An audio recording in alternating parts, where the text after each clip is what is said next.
வணக்கம். இந்த வீடியோவில் இன்ட்ராடேல ட்ரேட் பண்ணுறவங்களுக்காக ஒரு புல்லிஷ் ரிவர்சலில் கொடுக்குற பேட்டர்னை பற்றி நான் உங்களுக்காக சொல்ல போகிறேன். இந்த புல்லிஷ் ரிவர்சல் பேட்டர்னுக்கான கண்டிஷன்ஸ்லாம் என்ன, இது எப்படி நம்ம ஐடென்டிஃபை பண்ணுறது, ஸ்டாப் லாஸ் எங்கே போடலாம், எக்ஸாம்பிள்ஸையும் வச்சு நம்ம செக் பண்ணி பார்க்கலாம். ஸோ இதுதான் அந்த சார்ட் பேட்டர்ன். ஃபர்ஸ்ட் இதோடைய கண்டிஷனை நான் சொல்கிறேன். இது இன்ட்ராடேக்கு மட்டும்தான் பயன்படுத்தணும். 5 மினிட்ஸ், 10 மினிட்ஸ், 20 மினிட்ஸ் இந்த மாதிரி இன்ட்ராடேக்கு பயன்படுத்துகிற அந்த டைம் இன்டர்வல் நம்ம பயன்படுத்தலாம். டே அண்ட் வீக்லிக்கு பயன்படுத்தக்கூடாது. இந்த pattern bullish reversal, bullish trend கிடையாது. அப்பப்போ ஷார்ட் டேர்மில் இந்த மாதிரி ஃபார்ம் ஆகும். ஸோ அந்த ரிவர்சலை கண்டுபிடிச்சி ஷார்ட் டேர்மில் புல்லிஷ் போக வாய்ப்பு இருக்குது அப்படிங்கிறத அதை ஐடென்டிஃபை பண்ணி நம்மளுக்கு சொல்லும். ஸோ 3 கேண்டில்ஸ்டோடைய காம்பினேஷனை வச்சு நம்ம அதை கண்டுபிடிக்கலாம். அதில் ஃபஸ்ட் எக்ஸாம்பிள் இப்போ நீங்கள் பார்த்துட்டு இருக்கிறது. ஸோ நல்ல டவுன் ட்ரெண்டில் நல்ல நீளமான ஒரு பேரிஷ் கேண்டில்ஸ்டிக்ஸ் ஃபார்ம் ஆயிருக்கு. அந்த கேண்டில்ஸ்டிக்ஸ்க்கும் இன்சைட்லேயே பாருங்கள் ஒரு புல்லிஷ் கேண்டில்ஸ்டிக்ஸ் ஃபார்ம் ஆயிருக்கு. அதுக்கப்புறமா அதுக்கும் இன்சைடில் இன்னொரு கேண்டில்ஸ்டிக்ஸ் ஃபார்ம் ஆயிருக்கு. ஸோ ஃபஸ்ட்டு பேரிஷ் வரணும், இது ஒரு கண்டிஷனு. அடுத்த ரெண்டில் கலர் காம்பினேஷன் மாறவும் செய்யலாம். ஸோ லாஸ்ட்டாக அந்த கேண்டில்ஸ்டிக்ஸ் பாருங்கள், அதோடைய விக்கு நீளமாக இருந்துச்சுன்னா இன்னும் ஸ்ட்ராங்காக மேலே போக வாய்ப்பு இருக்குன்னு புரிஞ்சுக்கலாம். ஏன்னா இவ்வளோ தூரம் கீழே இறக்கிட்டு தொடர்ந்து கீழே போக முடியாமல் திரும்ப மேலே கொண்டு விட்டுருக்காங்க. இந்த லோயர் வீக்கும் தொடர்ந்து கீழே போக முடியாமல் மேலே போகலாம் அப்படிங்கிறத இண்டிகேட் பண்ணுது. அது கூட இந்த காம்பினேஷன் சேர்த்துக்கணும்.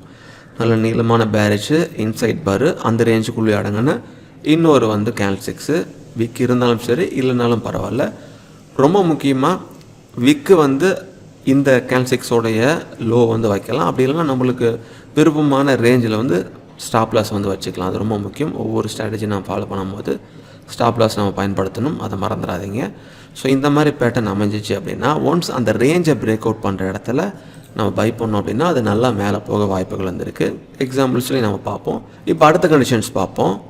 ஸோ இதே கண்டிஷனில் பாருங்கள், நல்ல நீளமான பேரிஷ் கேண்டில்ஸ்டிக்ஸு. ஸோ இன்சைட் ரேஞ்சில் பாருங்கள் இருக்குது. முன்ன பார்த்த கேண்டில்ஸ்டிக்ஸ்க்கும் இதுக்கும் என்ன வித்தியாசம் அப்படின்னா அதோட பாடி பாருங்கள் நல்லா இதோடைய க்ளோஸுக்கும் கீழே இருந்துச்சு. முன்னாடி இருந்ததில் பாருங்கள் அந்த ரேஞ்சுக்குள்ளே இருந்துச்சு. பட் இங்கே கொஞ்சம் கீழே இருக்குது. ஸோ இப்படி கீழே இருக்கும்பொழுது அடுத்து ஒரு புல்லிஷ் கேண்டில்ஸ்டிக்ஸ் ஃபார்ம் ஆகுது. அந்த புல்லிஷ் கேண்டில்ஸ்டிக்ஸு இந்த ரேஞ்சை பிரேக் அவுட் பண்ணிட்டு மேலே க்ளோஸ் ஆகுது. இது கூட விக்கு இருந்துச்சுன்னா இன்னும் ஸ்ட்ராங்காக மேலே போக வாய்ப்புகள் இருக்குதுன்னு புரிஞ்சுக்கலாம். விக்கு இல்லைனாலும் இப்படி நல்லா டவுன் ட்ரெண்டில் நீளமான பேரிஷ்க்கு அப்புறம் அந்த ரேஞ்சு கீழே பிரேக் ஆன ஒரு பேரிஷு, அந்த ரேஞ்சை பிரேக் அவுட் ஆன புல்லிஷ். கலர் காம்பினேஷன் அப்பப்போ மாறும் செய்யலாம். பட் ஒன்ஸ் அந்த ரேஞ்சை பிரேக் அவுட் ஆகிற இடத்துல நம்ம பை பயன்படுத்தலாம். ஸ்டாப் லாஸாக இந்த கேண்டில்ஸ்டிக்ஸோட விக்கு அல்லது உங்களுக்கு பிடிச்ச ஏதாவது ஒரு ரேஞ்சை நம்ம ஸ்டாப் லாஸாக பயன்படுத்தலாம். ஸோ மோஸ்ட்லி இந்த மாதிரி நிறைய கேண்டில்ஸ்டிக்ஸ் வரதுனால எந்த இடத்துல நம்ம பையும் கொடுக்கணும் செல்லிங் கொடுக்கணும் நம்ம குழம்பிடுவோம். அதனால் இந்த 2 கண்டிஷன்ஸும் முக்கியமாக செக் பண்ணிங்க. இப்போ மூணாவதாக ஒரு கேண்டில்ஸ்டிக்ஸ் பேட்டர்ன் காட்டுறேன் பாருங்கள். சேம் பேரிஷ் கேண்டில்ஸ்டிக்ஸ் வந்துச்சு. அந்த ரேஞ்சுக்குள்ளேயே ஒரு புல்லிஷ் அமைஞ்சிருக்கு. இதை மேலே பிரேக் அவுட் பண்ணாமல் கீழே பிரேக் அவுட் பண்ணியிருக்கு பாருங்கள் இந்த ரேஞ்சை. அப்படி அமைஞ்சிச்சின்னா இங்கே நம்ம பையிங் பண்ணக்கூடாது, அது ரொம்ப தப்பு. ஸோ புல்லிஷ் வந்தால் தான், அதாவது இந்த ரேஞ்சுக்குள்ளே சரிசமமாக இருக்கணும் அல்லது அந்த ரேஞ்சை மேலே பிரேக் பண்ணியிருக்கணும். ஸோ அந்த ரேஞ்சுக்குள்ளே இருந்துச்சு பாருங்கள், அப்புறம் இந்த ரேஞ்சை பிரேக் அவுட் பண்ணிச்சு. அப்படி இருக்கும்போது தான் நம்ம பையிங் பயன்படுத்தணும். ஸோ இந்த மாதிரி அந்த ரேஞ்சை கீழே பிரேக் பண்ணிச்சுன்னா அந்த இடத்துல நம்ம பை பண்ணக்கூடாது. இதுதான் அதோட கண்டிஷன்ஸு. எல்லாம் ஒரே மாதிரி இருக்கிறதுனால நீங்கள் கன்ஃபியூஸ் ஆகிடுவீங்க. அதனால் ஃபஸ்ட்டு இதை நீங்கள் பார்த்து பேப்ரிட் பண்ணுங்கள், பேக் டெஸ்ட் பண்ணுங்கள். பேக் டெஸ்ட் பண்ண இந்த கண்டிஷன் ஈஸியாக உங்களுக்கு புரிஞ்சிடும். இப்போ நம்ம எக்ஸாம்பிள் பார்ப்போம். இப்போ இந்த சார்ட்டை நான் 5 மினிட்ஸில் நிஃப்டி எடுத்து வச்சுருக்கேன். இப்போ அந்த எக்ஸாம்பிள் கிடச்சிச்சு, பார்ப்போம்.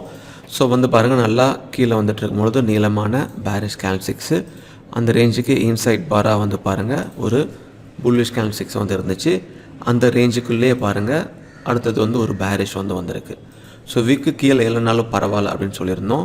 ஒன்ஸ் அந்த ரேஞ்சை பிரேக் அவுட் ஆகிற இடத்துல நம்ம பை பண்ணலாம். ஸ்டாப் லாஸாக விக்கு இருந்தால் அந்த விக்கு இல்லைனா ப்ரீவியஸில் இருக்கிற ஏதாவது ஒரு ரேஞ்சை நம்ம ஸ்டாப் லாஸாக பயன்படுத்தலாம்னு சொல்லியிருந்தேன்.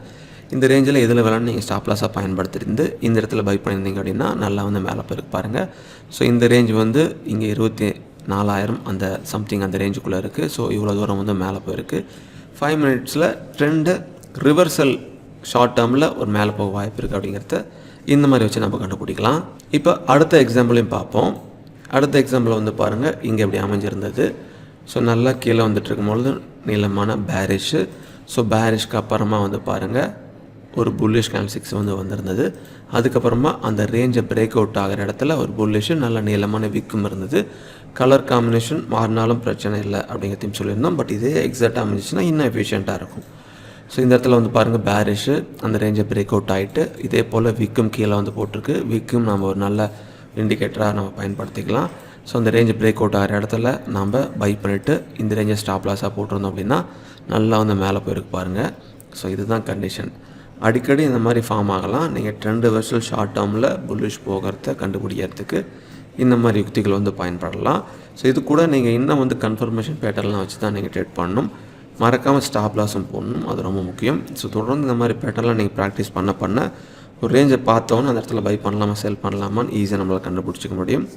ஸோ இதெல்லாம் தெரிஞ்சுக்க நம்ம சேனலில் சப்ஸ்கிரைப் பண்ணிவிட்டு ஃபாலோ பண்ணுங்கள்.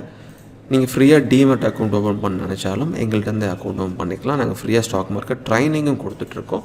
இந்த விஷயத்தை உங்கள் ஃப்ரெண்ட்ஸுக்கு வந்து சொல்லுங்கள். எங்களோட சேனலில் ப்ளேலிஸ்ட்டில் இந்த மாதிரி நிறையா யுக்திகளை வந்து வீடியோஸாக போட்டிருக்கோம். அதையும் பாருங்கள், எங்களை சப்போர்ட் பண்ணுங்கள். மீண்டும் உங்களை அடுத்த வீடியோவில் சந்திக்கிறேன். மிக்க நன்றி.